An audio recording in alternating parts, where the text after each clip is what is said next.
What I'm going to talk about, though, is the pastoral roots of the eclectic medicine, and then how that ties a little bit into naturopathy. But in the early 1700s, there were a group of Moravian refugees who were looking for a refuge. And in what is now, or what used to be called Eastern Germany, they ended up being put up by this guy named Count Nicholas von Zinzendorf. That'll be on the test. Yes. So he brought them in and put them up and let them set up a village on his estate that he had. And so they set up an estate there. They had been through the Moravian 30 years wars, and they were Christians, and then other Christians that were persecuted during that time also sought refuge there during the times of these wars. And so other factions came in, and it started to get quite divisive, and confusion and struggles and controversies were going on. So Count Zinzendorf called a meeting of them all to have communion together. So he brought them in, and it was on 13 August 1727. 13 August 1727, he brought them all together. There were a few hundred of them.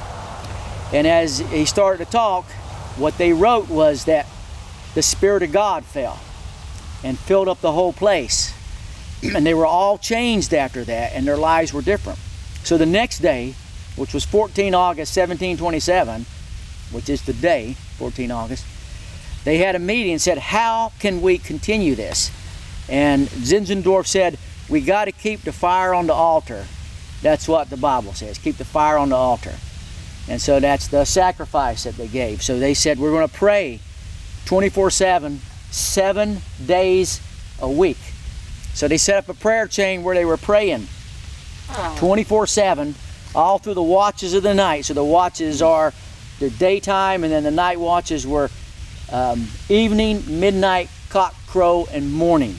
So evening was from 6 to 9 p.m. Midnight was 9 to midnight. Cock crow was midnight to 3 a.m. And morning was 6 to 9 a.m. So somebody was praying continuously in this small community for over 100 years. They prayed for over 100 years. That means their children and their grandchildren also continued this prayer that they were doing.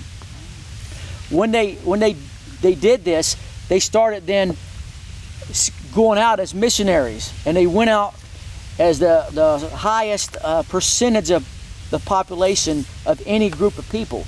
The average at the time was about 1 in 5,000 members of a church or organization sent out missionaries. They were sending out 1 in 60. They went everywhere. They went to all over Europe. They went to China. They went to Thailand. They went to South America. They went to North America. They went out everywhere. In fact, where I'm in New York, one of the Finger Lakes is called Cayuga Lake.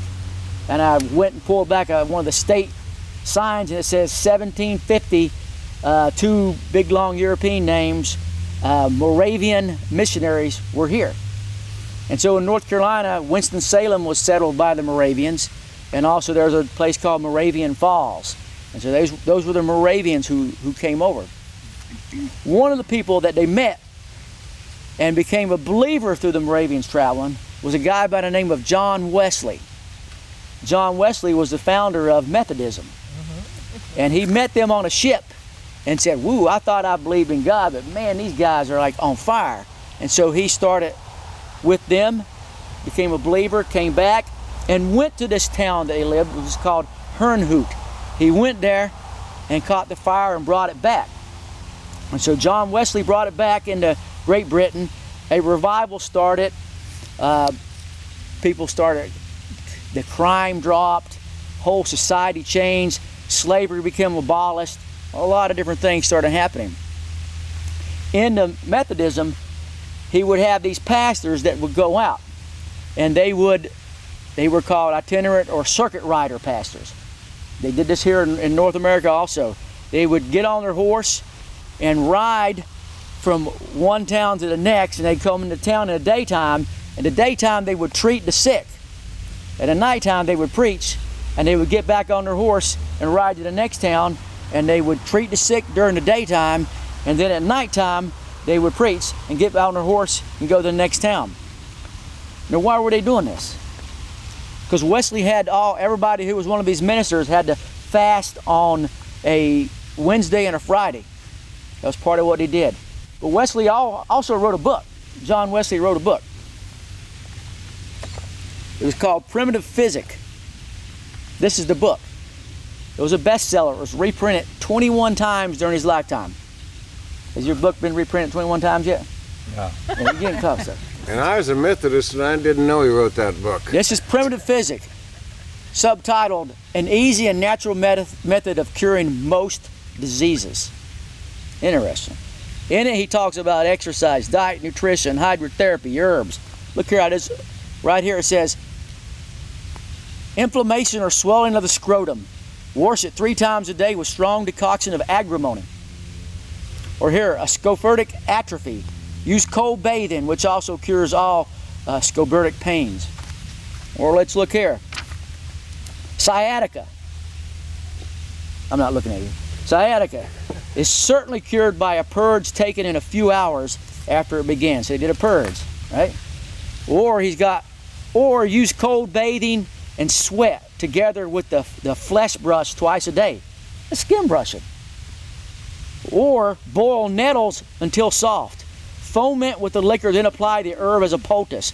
I have known this cure sciatica of 45 years standing. That's a lot of sciatica there. Or apply nettles bruised in a mortar. And then he has a mud made of powdered pit coal and warm water. This frequently cures sores, weakness of limbs, soft disorders of the legs, swellings and stiffness of the joints. It cured a swelling of the elbow joint, though accompanied with a fistula rising from a caries of the bone. Sorry, it's hard to read because it's got those big F's instead of S's there. So that's what he did. And they were going out and they were healing the sick using natural methods and praying for them also, and then teaching and pastoring them, and then moving around. They would have a circuit that they would continue to do. Now, in 1826, in Clifton Springs, where I was talking about, there was a Clifton Spa dispensary set up. Okay, it dispensed natural medicines, which would have been herbs, in 1826. Now remember, Dr. Foster came there in 1850. This is 1826. That was set up by these Methodist circuit riders. They set it up so they could continue the community could use it. They came and did it. Now, Dr. Foster came there in 1850.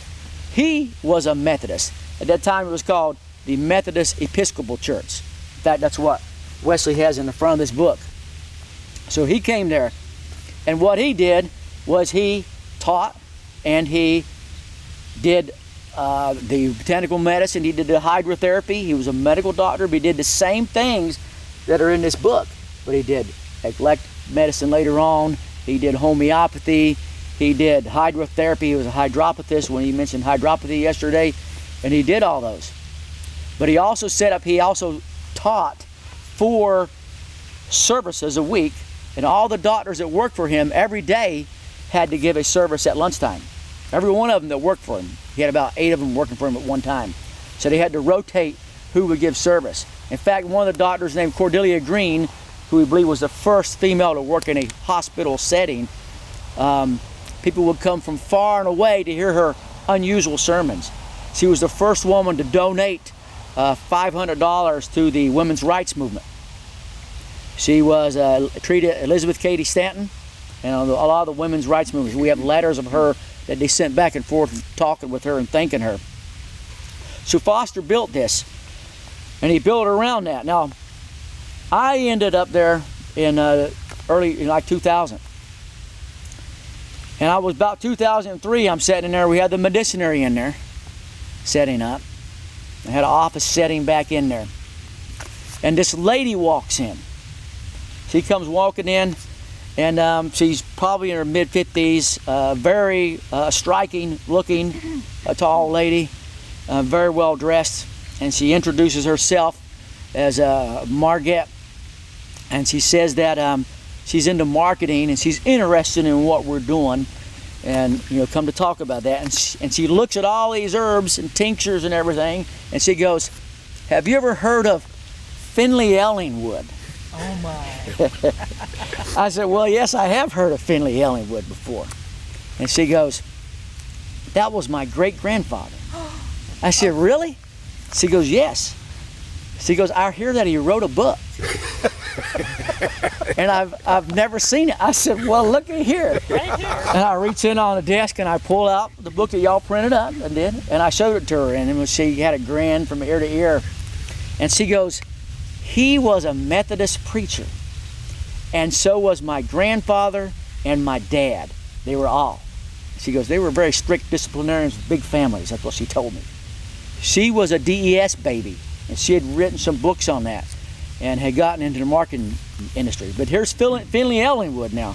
So that ties us now with this movement all the way back to these people that were Moravian refugees coming up to where we're at. Now, so obviously as a Methodist minister, he was doing some type of a pastoral care and counseling with those that come to see him, just as Henry Foster and them were doing. They were doing counseling. Henry Foster and his wife were doing small groups for alcoholism in the mid and late 1800s, way before AA. They would bring them in there and talk to them and counsel them and then set them in the mineral springs. So, but that's not really unusual, because you talked about Father Sebastian Knipe. That's Friedhelm Kurzfeld told me that's the way you say it. Thank you. Knipe. And he also said you say Benedict Lust. However, Yeah. Ralph Weiss, who got his degree from Benedict, said Benedict pronounced it lust. But it may be. That's an Americanization. Yeah. But he chose to do it, Right. so that's how I call him. So then you know that Knipe, as he had a parish, so he had done counseling. He had also operated a convent, so he did probably counseling, pastoral counseling, and spiritual direction, right? And then we had the clone or lay pastor, clay pastor, Emmanuel Falke, who was a pastor, was a big part of the movement of naturopathic medicine. But Lust himself said that he should not have called it naturopathy. Y'all know this? That it would have been better to call it deopathy, because yes, we use nature, but the way God works through nature through what we're doing. So he said we should have called it naturopathy. Of course, it was 20 years later or whatever. Can't change the name then. So there's this whole spectrum of what's called pastoral counseling. In pastoral counseling, it becomes not just two people sitting in there, not a dialogue anymore, it becomes a trialogue, because there's an aspect of divinity in there. The divine is also in the conversation. So if you look at it, you can go from, let's say, this side to over here. You have psychiatry, which is using a lot of pharmaceutical medicine to change the soul or the psyche, because in classic Greek thought and throughout the New Testament, it is a body, soul, and spirit that we're made of. Body is, our flesh and everything. Our spirit is sealed and is in communion with God. And then the soul is the mind, will, imagination, emotions, that aspect of us. Then we come into regular psychology or psychological counseling. And then we come into a pastoral counseling that is sort of like a hospital chaplain that meets you wherever you're at, whatever tradition that you come out of, and they're able to carry on a conversation with you in that part. Then we come into pastoral counseling that's within a particular set of religious beliefs. So that would be the pastoral counseling within Christianity and so forth. Then you get even more specific. You get to what they call biblical counseling, where only the counseling comes from there, or nothetic counseling, which is where it's just a conversation between two people and the Spirit of God. So those are sort of the ranges. Now this can happen anywhere along the line. Now we're basically all believers are called to be ministers. We somehow think that it's not, but biblically we're all called to be ministers and to minister and to serve others. That's what we're all called to do. So in the New Testament, there are 28 gifts that are listed. 28 gifts that are gifts of the Holy Spirit. These are not natural gifts. We have natural gifts. These are supernatural gifts. And those include exhortation, which is translated as counseling. That's basically counseling someone who is in trouble. Now, the difference between spiritual direction and pastoral counseling is generally an issue happens. Something's going on with health, grief, depression. Spiritual direction is growth within your own spiritual tradition. One of these gifts is also teaching. So we heard Francis get up there and teach yesterday. So he taught. So when he teaches, it's just not there's a natural teaching, but there can also be a supernatural teaching that can happen. And that teaching can also lead to health and wholeness also. We also have one of the gifts is pastor. We think of pastor as only someone who heads up a church building or something like that. When in reality, that is what we're saying as we get pastoral counseling. It's pastoring or shepherding someone. So when these circuit riders were going around, they felt they were shepherding people into good health also, not just in their spiritual life, but also in their natural and emotional life too. And also one of the 28 gifts listed is the gifts of healing. It's the only one that's plural. It's actually gifts of healings. The healings is plural also. Both of them are. So in the original Greek, it's gifts of healings. And so that's all the other ones are singular. This is plural. So we don't know completely exactly what that means, whether it's just for a particular disease process or something that's bothering somebody, or does that include the ability to use these natural substances for healing? Because there are multiple gifts. We've talked about different gifts this weekend that were used, whether it was the use of water or the use of these herbs and so forth.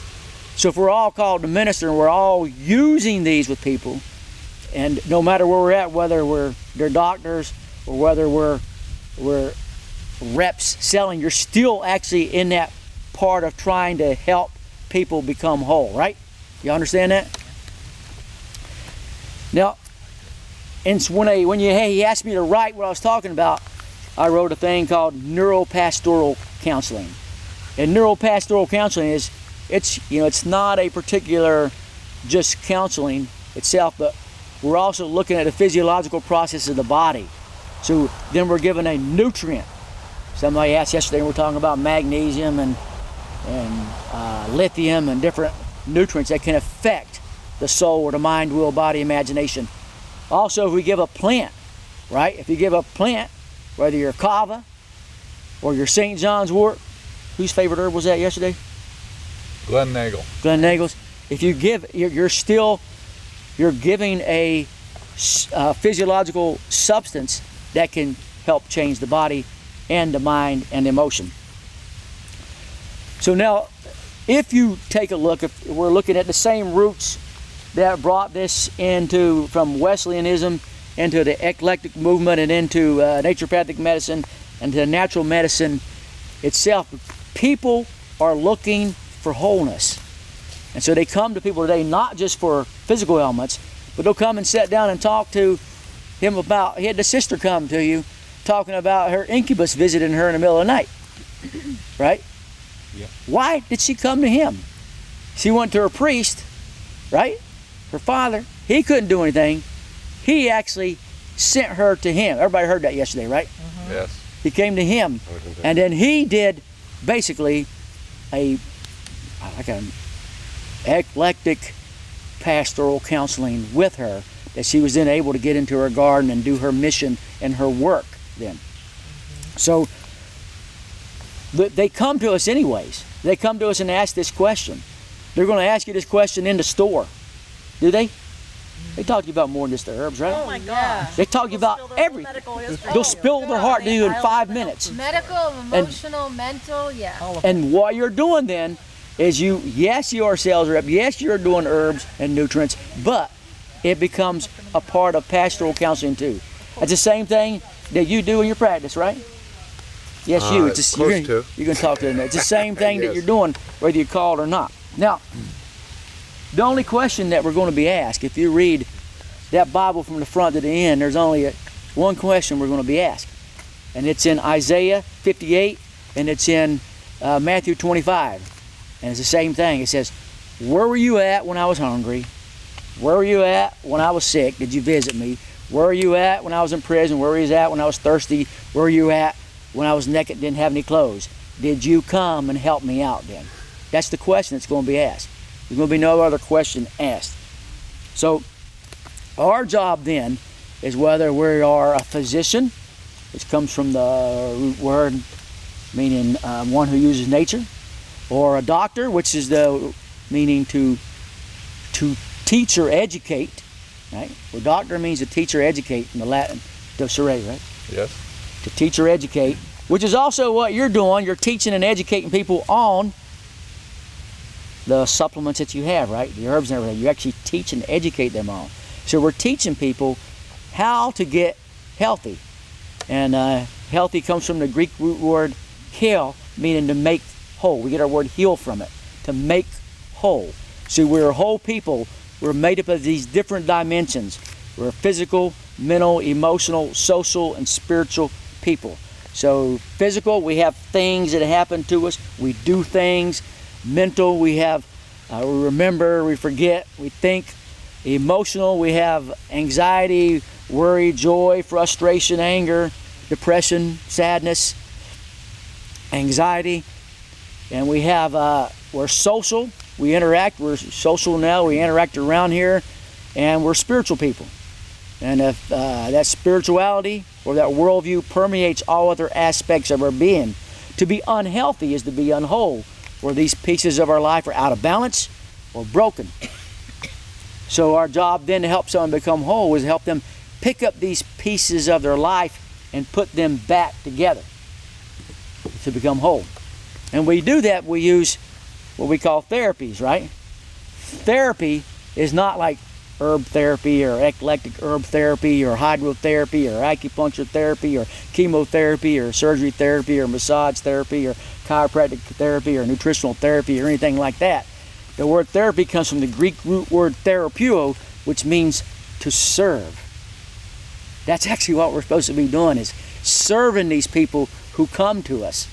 As they come to us, then we serve them. And the way we do this is we put on our big ears and we listen to them. And so they tell us, they spill us their life in those 5 minutes that you see them in the store or a short period of time you're with them in your practice, and they spill their soul to you, and then you just got to put your ears on and listen to them. And your mind starts to wander and you can't, and you got to put your big ears on then, and eventually you just wrap it up so you can hear everything that comes into you, and then you know what to either like a mirror reflect back to them and help them get to where they're doing. That's the way we do that. And if we can do that, then we can get them to start taking care of themselves. That's what we do as naturopaths. That's what we do when you're in the stores trying to help people take care of themselves. And if we start taking care of ourselves and they start taking care of their families, then we have solved any healthcare crisis that there is. Which is exactly what John Wesley and those guys were doing, exactly what the eclectics were doing, and what we're supposed to be doing in naturopathic medicine and anything in this field. And I think that this airfield here is actually prophetic. The plane comes in and things go out. The plane comes in and things go out. It says it comes in here, we all come in here, and we gather all this information and we go back out. And we continue to share and do what our ministry is, what our work, our mission is, to help these other people. That's what we're supposed to be doing. And that is the roots of eclectic medicine, naturopathic medicine, and what the mission each and every one of us has to do. Y'all get that? Yes. Y'all know George Washington Carver, right? Yeah. Right? Peanut. The what? Yeah, The Peanut Man. Peanut Man. So I was teaching a botanical medicine class certificate program that I'd been teaching for about 14 years. And this guy was in it. He was a PhD librarian at University of Rochester. And he brings me a book one day and he gives it to me. It's a little book about this big. And I take it and in the next couple of days I read it. You could read it in a short period of time. And I sat down and read it, and it's called The Man Who Talked to Flowers. You ever heard that book? Luther Burbank? The man, huh? Luther Burbank? It might have been, yeah. That's the man The, who talked the to man who flowers. talked to flowers, and he tells you a story. He goes, I was at a, was going to, the esteemed scientist, Dr. George Washington Carver, was going to speak at my university, and I knew I had to go see him. So I went down and see him, and he come up there and talked, and it was unlike anything I've ever heard before. It was incredible, the science was. He goes, I just knew I had to study with him, and it was all fine and dandy until it was over, and he had to walk out. And as he was walking out, he pointed at me, and he says, you're going to be one of my boys, and kept on walking. And he said, that couldn't happen. I was from a white Alabama family, and I could not be one of Dr. Carver's boys. But I couldn't sleep that night, and I knew I had to go study with him. So I went and studied with him, and the research was incredible. But every day he came to work, he would have a flower in his lapel of his jacket. And everybody knew it would be a different flower sometimes and a different plant or something. And he said, so I asked him, I said, Dr. Carver, why do you have a different flower in every morning? He goes, well, I get up every morning and I go out and I pray. And I walk out in nature and I talk to God. And he says, one day I was standing and I said, God, tell me about the universe. And he said, literally, God spoke to me and says, that's too big for your little brain. Go smaller. And he goes, well, God, tell me about life. And he says, that's too big for your little brain also. Go smaller than that. And he says, I had a peanut in my hand. And he said, God, tell me about this peanut. And he says, that's about the size. And he said, he started telling me, when I listened, how to use the peanut. And he goes, that's how I got my 200 inventions of the peanut and 300 inventions for the sweet potato. And you're talking about a man who changed the entire economy of the South, right? And he goes, some people think I'm crazy, but it's exactly the same way my good friend Thomas Edison gets all his inventions. He asks God, and God tells him. He says, everybody can do this. You just have to open your ears and be able to hear it. That's George Washington Carver. And so you opened your ears and you heard that, and that's how you were able to change the botanical medicine world. And, right? All right, I gotta go now.